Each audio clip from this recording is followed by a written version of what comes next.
seconds. Montel.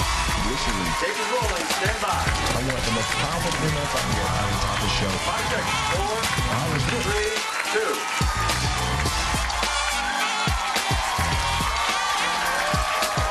Welcome and thank you so much for joining us today. You know, boy, do I have a show for you today. And the show's topic is about serial killers. What made you go after Wayne? What made me go after him was studying him on the internet, realizing that, okay, there's a lot of serial killers that are completely crazy. I would be afraid to meet certain ones. But this one obviously turned himself in from remorse. Wayne Adam Ford, another serial killer, confessed to 4 brutal murders. He talked about what led him to kill. Take a look at this. I began a series of killings in 1997 and 98. During this time, I killed 4 women.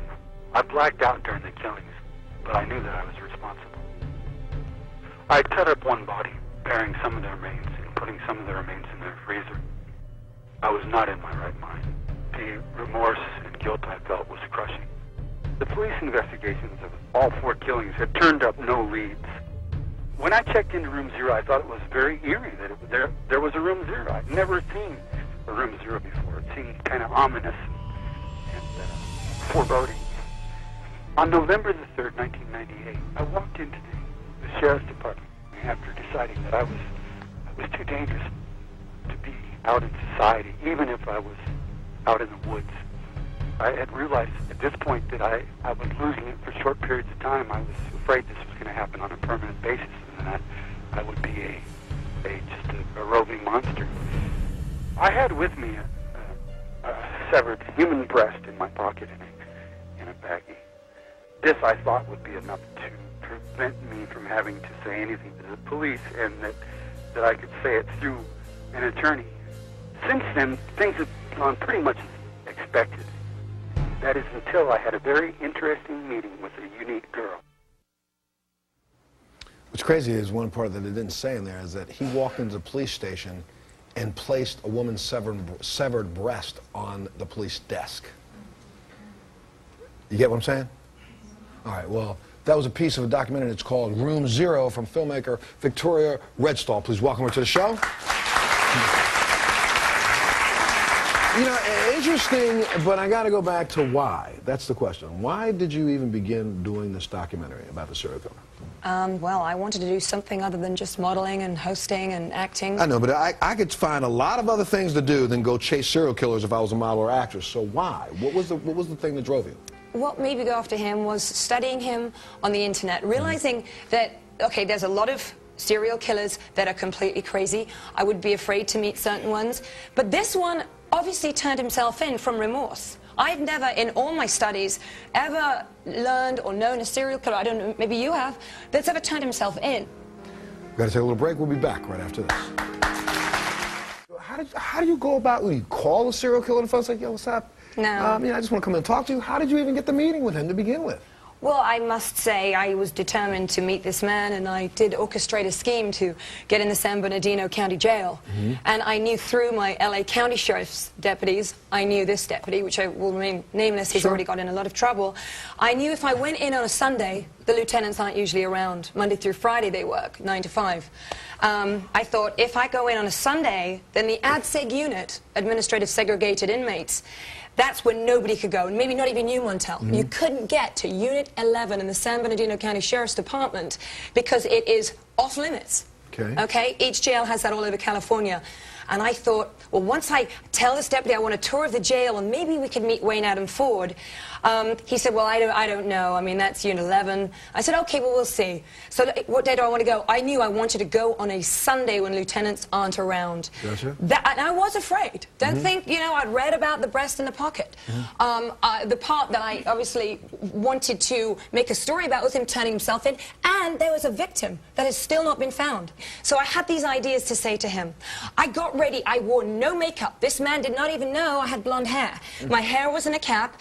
I had an oversized jacket up to here because, you know, I'm not big, but I don't want anyone to know that I have any bosoms, especially if you cut them off. Especially if you got chopping. No kidding. I mean, guys, I want to get it straight. I went in as plain as I could, and in my terms, I looked like a boy. And oh, sorry, he was pulled out of he'd just woken up.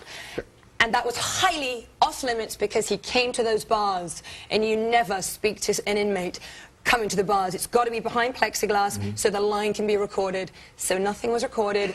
The whole sheriff's department was put under investigation. I ended up on the stand in his trial.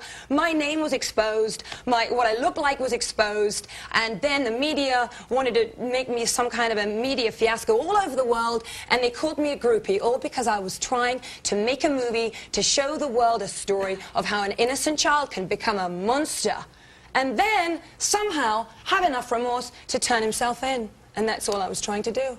And it's now done. The documentary is finished.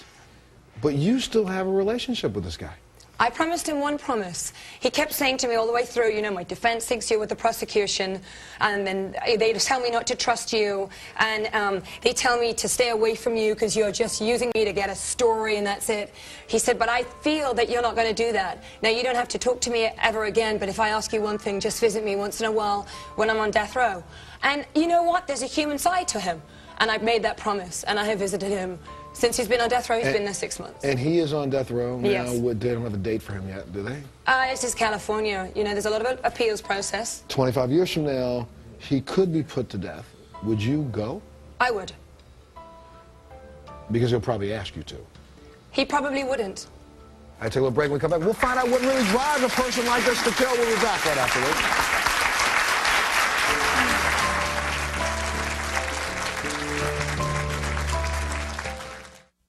You know, I come back to the same question, though, that I asked you. It seems like I've done, 16 years I've been doing the show. I've done no less than 50 shows on serial killers. And if I stay on for another 16 years, I'll do another 50 shows on serial killers. And the one thing that always seems to stand out in my mind is that somebody caught them. Somebody knew. The cops had them. The cops had them in their hands. They went by and investigated them. And I do not understand how this case happens. I don't care if you can give me all the mumbo-jumbo about why mistakes were made. Somebody took the police to the house of the killer. They didn't even bother going inside. And how many lives would have been saved had they stopped Gary before you even met him? But they didn't. And the number of stories like this that I hear is the reason why we have serial killers. Because for some reason, depending on what community you live in, sometimes people don't listen. I really would hope that they send copies of your movie and your television series to the police every day. Just let them start reading it, because if there's 20 of them operating out there, I don't want one of my family members to become the next victim. I really don't. And right now I feel helpless because there seems to be nothing we can do because cops don't seem to be paying attention. What do we have to do to make them pay attention to this? I don't know that it's fair to say they don't pay attention. I think you have to give some credit, if that's the right word, to the cleverness of some of these serial killers. It's real hard sometimes, to catch them, try as the police will. All right. Well, I'm out of time. If you want more information about today's show, you can, or you want to share your own story, you can come up on our website, which is www.montelshow.com.